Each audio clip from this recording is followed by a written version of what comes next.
Ala ge do we ti pot ko ti pa ko di ko ga do we ti ta ra hanyai ye hi ne ta ko so le daily news online ata ko so ta ko so khai ni a we kwe we da ba kha do ta la so sui agree do ta ko so khai ni da ata kwe ni lu bwa ye translate ba ko ma ya ti je pho na a ko ta ro ni je ku le se nyo la a we ke de di to le bwa kwa ta pho ti pa ka na pe we da a wo ni no taก็สอนใครนี่เทเลนิวส์ออนไลน์กว่าเราไปได้คู่ต่อเทวดาเลยเทคโนโลยีใหม่อาจจะช่วยเผยที่ซ่อนหีบแห่งพันธสัญญาที่หายสาบสูญเนาะเทวดาเลยเทคโนโลยีเลยอัตโฟนี่บ้าเทวดาก็ดูคือที่เกตลาซอสวีเลยอารมณ์มา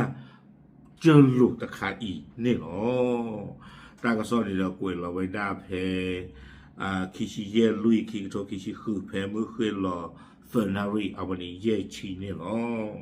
แต่ลาซอสวีดูลอมาพายีพาทอลีตบ้าตาที่ในเวดาละบาเนาะตื่นเลิกอาจุกไข่เนี่ยหรออาโคนี่เด้อป่ากูบากูตีเด้อเอาไว้ป่าพลาดเอาไว้ได้เจอไว้ได้บ้านเทคโนโลยีต่อกับใครนี่เด้อเกิดดูลูคือที่เกิดตลาซอสวีและอัลลอฮ์มาอีเนี่ยหรอตั้งซ่อนเดือกวยเวดาสุเมียเทวดาตาเลือดตาลาโซสวินเดอร์เมเวดาตาปกติจะละครเลยอยู่เทวดาวัตถุหมดเนาะตาโซตาสวีตคาเลเมตาลาริดูเลยูดาตาบาดอกครีตาบาติดพระอาวนี่หรอเทวดาเดิมเก็บรักษาไว้ในมหาวิหารของซาโลมอนกรุงเยรูซาเล็มเนาะเทวดาเลยญาติเด้อตาลาโซซีนี่บาตาป่าเข้าไปได้เลยซอปาสโลโมอันนอปูเลเวเยรูซาเล็มจนกระทั่งเมื่อประมาณปี587ก่อนคริสตกาลเมื่อกองทัพบาบิโลนเข้ามาทำลายเมืองฮีใบนี้ก็หายสาบสูญไปอย่างลึกลับเทวดาเลยสาเขาแพ้เลยตะคลือครีนี่เยริยาโคชินุยนี่ดีบาอาเซอร์โตคาเพนี่คานิเดบาบูโลอัตุตินพาลึกลเวดาเลวิปูดอเพนี่เวลอคินี้เทวดาตลาซอซีเนี่ยลอมมากกุยเวดานี่หรอตาก็ซอกกุยเวดาสุเมียเทวดาเลรองศาสตราจารย์คริสแมคคินนีผู้เชี่ยวชาญด้านโบราณคดีคัมภีร์ไบเบิลจากมหาวิทยาลัยลิปคอปรัฐเทนเนสซีสหรัฐอเมริกาเนาะเอาไว้ได้พรอพตกะเนาะเก็บกับกูบากูตีตระตกะอเมริกคริสเมสเคนนีเนาะเอาไว้ได้ไม่ปล่อยเลยนาเปตาริบ้าขาดอลิโซซีเอาไว้ได้อู้ไว้ได้ตระจะไงหมอเนาะเอาไว้อู้ไว้ได้เลยลิปคอปยูนิเวอร์ซิตี้เลยเทนเนสซีก็อเมริกาเทวดาจิตใจเชื่อว่าหีบที่สาบสูญอาจจะถูกซ่อนไว้ใต้นครแห่งดาวิดเอาไว้หนาไว้ได้เลยตลาซอฟีละอัลลอมมาตะไคนี่บ้ากับบ้าตาปากคูคู่ไว้ได้เลยซอดาวิวีอภาละนี่หรอแล้วเขาคู่พอละไม่ได้บอกเขาเลยตาคู่ทอพาละเดต่อเลยซอดาวิอวีเดซอดาวิอวีเขาเนี่ยไม่คล้ายอุปเลดีจะได้ที่ยาใบช่วงดาวปาแล้วอุลอิสราเอลก็ดูกระติ่งยาไว้ได้ซึ่งเป็นแหล่งโบราณคดีที่อยู่ทางใต้ของโดมแห่งศิลาซึ่งถือเป็นหนึ่งในพื้นที่ส่วนที่เก่าแก่ที่สุดของกรุงเยรูซาเล็มเนาะเทวดาเลยตาลอเวนี่เนาะซอดาวิอเวนี่เมตาลอตโตเลยปกติที่มาโลอุเปรมาดอตาลอลีเลอาลูโดปุยดูเนาะเทวดาอุเวดาเลยถือเป็นพื้นที่ไม่ไว้ได้ตาลอละอัลลอลีกเตอร์เลยเอาไว้ได้เลยเยรูซาเล็มเอาไว้นี่หรอวิวนี่กวยไว้ได้สุเมียเทวดาเลยรองศาสตราจารย์มิคคินนีอาศัยข้อความจากคัมภีร์ไบเบิลและเอกสารทางประวัติศาสตร์เพื่อตีกรอบสมมติฐานของเขาและหวังว่าจะใช้เครื่องมือไฮเทคที่เรียกว่าเครื่องตรวจจับมิลออนเพื่อสแกนลงไปใต้ดินลึกจากนครแห่งดาวิดไปจนถึงโดมแห่งศิลาเพื่อพิสูจน์ว่าทฤษฎีของเขาเป็นไปได้จริงหรือไม่เนาะตราแมคเคนนีตัวไอ้นี่เด้อเอาไว้ป่าพลาโตก็โดเวดาจิจาอี เนาะเอาไว้ที่นี่ไว้ได้เลยรีซอสซีปูอัตตาเกวตเนาะวิบลอนี่เดตามมันออกมาค่ะเลคิเลญาติดผ้าตเนาะเนาะที่ตอนนั้นก็มาลอยอีไว้ได้อัตตาคือสิ่งญาติดผ้านี่อัตตะกัวเนาะดอเว้นหน้าไว้ได้เลยตาโปตาลอตค่ะก็ไว้ได้มีเลยมิวออนดีเทคเตอร์เดี๋ยวไว้ได้เลยตาโปตาลอตใครเนี่ยไม่สแกนหล่อเลยข้อคู่พอละเลสอดาวีเอาวีบลอนี่เดตูเวด้าเลก็เวด้าโดมแห่งศิลาเนี่ยเกเวด้าตาตุโทษคาจิดาเนาะดีตอนนั้นนะก็เจเวด้าคอมยอนไม่สแกนหรอนี่หมอนะก็เทียนี่เด้อดีตอนเดตาโปตาลอมิวออนดีเทคเตอร์ใครนี่เวสแกนเวด้ากับพลานี่เด้อเชิงกับพลาแล้วเป็นนี่หมอเอาไว้เตเวด้าเจจานี่วิบลอนี้กวยไว้ได้ซูเมญาเตวด้าเครื่องตรวจจับมิวออนใช้หลักการตรวจจับอนุภาคย่อยของอะตอมที่เกิดจากรังสีคอสมิกพุ่งชนชั้นบรรยากาศอนุภาคเหล่านี้สามารถทะลุทะลวงลึกใต้ดินลึกๆช่วยสร้างแผนที่โครงสร้างที่ซ่อนอยู่ได้โดยไม่ต้องขุดเจาะพื้นที่ศักดิ์สิทธิ์แต่ใครเชนสลิบ้าพักก่อนอย่างอาคูตาดอดีเดอร์จะกระเตยยอใจจะไม่ได้ละตาปอตาลอมิวออนดีเทคเตอร์ใครเนี่ยนะไม่สแกนหรอแล้วเขาคู่พันล้านเนี่ยมั้งอาคูตาดอดีเดอร์เอาไว้ได้ตลาซอซีมีอุปผืออัลลอฮ์นี่เดอร์นักสิ่งยาเนาะความยาวเทนสแกนหรอเดอร์ตโลคู่หากตาลอซอซีตาลอลิพอขาติดพันเนี่ยอัลลอฮ์นอตมีนอตกลับบ้านนี่หรอวิบลอนี่เดอร์เตเวด้าผลจากการสแกนนครแห่งดาวิดก่อนหน้านี้ ได้เผยให้เห็นช่องว่างลึกลับที่ยังไม่มีการสำรวจภายใต้พื้นที่ดังกล่าวเราเตเวด้าเรื่องยาเนี่ยสแกนเวด้าซอดาวิอาเวตบลอลีเนาะแพทย์ที่หนึ่งที่บ้านเวด้าตาลอคูตะคาเนาะเตเวด้าลอคูตะคานี่ตบ้าตาคูทีติญญา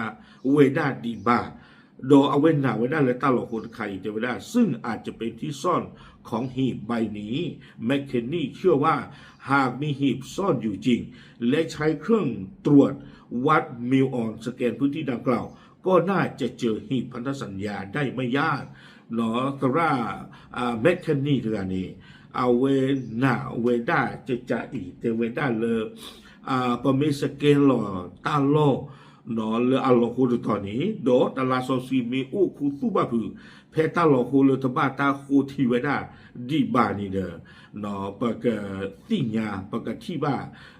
ยอพูหลอมอเตเวดาดีนี่เนื่องจากวัสดุห่อหุ้มภายนอกของมันเป็นทองคำให้ตรวจจับง่ายเตเวดาบ้ามดูโคดแหละเตเวดาตลาซอซีนี่บาตามาตาตัวเดปะกะเตจัลบาaku punya sih mau, nol akhlak ni bata pelatih kau dah dok tu. Aku tak dok kau perlu lagi tu aku ni, jadi dah le awal dah new on detector ตะไคร้นี่เนาะก็สแกนเราไว้ได้เนคือบ้าก็ยอมเตไว้ได้จิตใจนี่เนาะมิวออนวิตาสุวิบลานี่เด้อกวยก็ไว้ได้จิตใจตำนานกล่าวว่าหีบแห่งพันธสัญญาทำด้วยไม้อะคาเซียแต่หุ้มไว้ด้วยทองคำภายในบรรจุแผ่นศิลาจารึกบัญญัติ10ประการที่พระเจ้าประทานแก่โมเสสเนาะเตไว้ได้ตามมันว่ามาคาปูนี่เด้อดึกที่ญาป่วยได้ที่ตะพาเลยตลาซอสวีนี่บ้าตาตีไว้ได้เลยซี่ตะคาอาโกไว้ได้เลยอาคาเซียเนาะซี่อาคาเซียโดบ้าตาบูกระโดไว้ได้เนาะโดทูตะกระเทอกระโดเลยตลาซอสวีอาปุยนี่เตไว้ได้เลยบ้าตาเพลินหนึ่งไว้ได้ตามาลูอาทิตย์ชีเลยกระไซสุครีให้หลอกขาไว้ได้ส่งโมซีวิบลอนี้เตไว้ได้ชาวอิสราเอลใช้หีบนี้เป็นทั้งเครื่องมือนำทางและอาวุธที่ทรงพลังเนาะเตไว้ได้อิสราเอลดูไว้ได้ตลาซอสวีตะคาอีนี้มาตาดิตเดตาปอตาลอตาเนอัตุเวติพระอักเลโดเนาะไม่สิกอไว้ได้ป่าไว้ได้ที่อเมตาสุกเวเลอุดออัตโคชูตะคาโดยในตำนานระบุว่าหีบนี้มีพลังอำนาจที่สามารถทลายกำแพงเมืองศัตรูได้และช่วยคุ้มครองชาวอิสราเอล เนาะเทวดาเลยตลาซอซุยนี่อุดอาสุอกมอเริ่มมาโลปัวกุยเวดาดูดาบันไดเลยอวองนั่นดีเลยก็จะเลยก็กินบ้านหรือวะวอลเนี่ยยกไว้กำแพงเนี่ยน่ะจะโกนบ้านหรือวะเอาเวโคดูมาลอพวกไปได้เวโคดูจิตผ้าซีเนาะดอตลาซอสุอีนี่ก็คือกระจายสิโกว่าอิสราเอลพูดนี่เนาะวิบลานี่เด้อกวยกระโดดไปได้จะจ่าอีเทวดาเลยแมคคนีให้ความสนใจทฤษฎีระบุที่ซ่อนของหีบพันธสัญญาอยู่3แนวคิดเนาะตราแมคคนีอะไรนี่เอาไว้ดูอู้ท่อไปได้ตาตีกว่าเทวดาเลยบ้าตลาซอสุยอีนี่ตาอู้อัลลอฮ์นี่เด้อก็เลยไว้ได้อาสาเลตีเซอร์บูเนาะเทวดาเลยทฤษฎีแรกหีบใบนี้ถูกนำไปซ่อนไว้ใต้นครแห่งดาวิดและเนินเขาพระวิหารซึ่งเป็นที่ตั้งของโดมแห่งศิลาเนาะเอาไว้ในเทวดาเลยเทวดาทฤษฎีแรกเนาะตัวคุณคานี้หีบใบนี้ถูกนำไปซ่อนเทวดาตลาโซซีนี่เดบ้าตาเลปาคูตูเวดาเลโซดาวีอวีพาลาเนาะวิบลอนเทวดาและเนินเขาพระวิหารดอเอาไว้ได้มันตัดที่ไหนนะตาลูเลยยัวตาลูฮีตาลูเลยอามีไว้ได้ตาตู้ท่อกระไกก่อไว้ได้โดมแห่งศิลาโดมแห่งศิลาเนี่ยนะยังกุโกบากิจันเลยนะตาโลโซซิตโตมเนาะเลยอาเซอร์โตเพนิคานีวิบลานี่เทวดาทฤษฎีนี้เป็นหนึ่งในทฤษฎีหลักในตำนานของหีบพันธสัญญาเอาไว้นี่เทวดาตาดูอู้เขาเวดาตาตีกว่าแต่ที่เนี่ยหมอเนาะเทวดามีเวดาตาเรียคุตีตะคาเนาะบ้าคาดอตลาโซซีอารีเขาให้ความสำคัญกับแนวคิดนี้เนื่องจากไม่เคยมีการขุดค้นทางโบราณคดีใต้บริเวณพื้นที่ดังกล่าวเนาะเอาไว้ได้ป่าไว้ได้ตาไคมินอริเตอร์บ้านมนุษย์โคตาเลเทวดาโซดาวีอวีอภัลลานนี่เดินตบ้าตาคู่คือตาดีก็ได้ตาลอเลอากูอากาที่ผ้าบ้าเทวดาตลาโซซีนี่กูอุบาผือเพอีตีเนาะตะคาดีเจเทวดาตาลอกก็ใครนี่เด้อเอาไว้ได้เอาไว้เตไว้ได้หมอก็ใกล้ในเดิมไม่ไว้ได้ตาบูตาบาลบผัดดูตะโตสิก่อนนี่หรอไม่ตาบูตาบาลบผัดดูดินเลยเอาไว้ได้คู่มาดูจากดูประเดี๋ยวมาเสกวิบลานี้แต่ว่าอีกทฤษฎีหนึ่งมาจากการบันทึกในคัมภีร์ไบเบิลที่ว่าหีบถูกซ่อนอยู่ในหุบเขาหินระหว่างภูเขา2 ลูกใกล้กรุงเยรูซาเล็มที่คันเหเอาไว้เตไว้ได้เลยลิซอซีปูอัตามันนอกมาก็อุดขานะบ้านเตไว้ได้เลยตลาซอสวีนี่ก็บ้านตาปากคูฟูเวด้าเลยก็เจอคิเพลออากาชูบุลอตาดอเวเยรูซาเล็มเนาะวิบลอนเตอร์คันนี้เตไว้ได้สันนิษฐานว่าหีบถูกซ่อนอยู่ในถ้ำบนภูเขาโนบีเนบูเทวดาเลสเตอร์คานีตลาโซซีเนบาตาเลปาคูฟูเวดาเลปูเนาะเลกเจอเนบูพอพูดนี่หรอซึ่งกล่าวกันว่าเป็นสถานที่ที่โมเสสเสียชีวิตดอเลปูเนาะแล้วอุลกเจอเนบูพอคุยนี่เด้อปาตโนโนซีเวดาเลยไม่เวดาตาลอเลยส่งโมเชตีอัลลอฮ์นี่หรอวิตาสุเยตเตลตาตนิยายตัวอดก็มีอุบาทเยอะมือตากระปอตาขี้หลอเราอยู่เมตาพลักขี้หลอจีเนาะวิบลานี้กูเอกดอกไว้ได้สุเมญาเทวดาเลยนอกจากนี้ยังมีทฤษฎีอื่นๆเช่นมีการส่งหีบไปเก็บซ่อนไว้ในเอธิโอเปียเทวดาและอากูอากาเนี่ยโอ้ดีตนอดีเดน่าสิโกไว้ได้เลยตลาซอซีเนี่ยบ้าตาเก็บปาคูฟูไว้ได้เลยเอธิโอเปียก็รวมทั้งกองทัพที่รุกรานเข้ามาในพื้นที่ได้ยึดเอาหีบศักดิ์สิทธิ์นี้ไปเนาะตนอเดซีไว้ได้คอพลเลตื้อที่ผ้าให้หนึ่งรอ มาเนกปุยไว้ได้ตาคนเนี่ยกีโจกปุยไว้ได้ตลาโซซีตะคาอีและจัดการหลอมเอาทองคำที่หุ้มไว้ภายนอกออกมาตอนนอนดีเดอเตไว้ได้เลยขอบเลยสุดที่พากีโจกไว้ได้วิบลอดีเดอตะเกลือตะงาไว้ได้ป่ะมีตลาโซซีนี่ไม่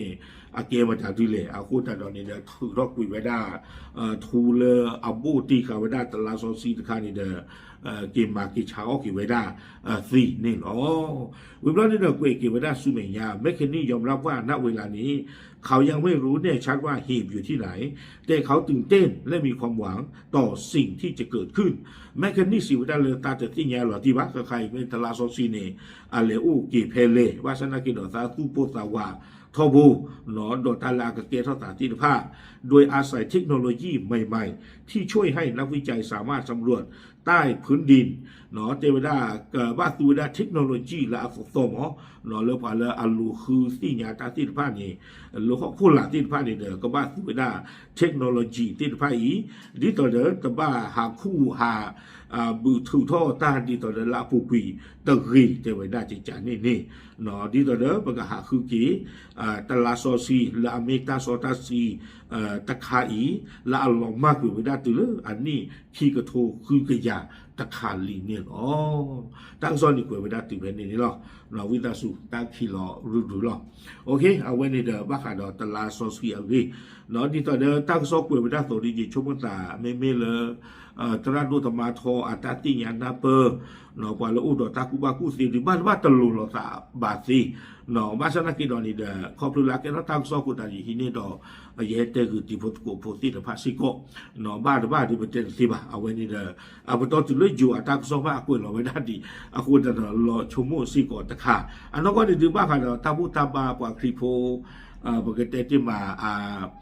คืออักโลยัยโยจะเซวิสาดูว่าเพราะฉะนั้นผมว่าสิบหรือว่าเดลินิวส์เนาะมีอุลที่ก็ลามีพุทธที่ก็มาชนะกินเนาะเอาไว้ที่นี่ไว้ได้ตลาดโซซีคืออักโลเดให้กวยเราไว้ได้ดีเนาะขอบคุณเลยกวยเราไว้ได้ตัวเนาะที่นี่เราจะให้เตะคือที่พุทธโกพวกนี้หรอที่ที่ยาชูบาเจเจหรอตามเลย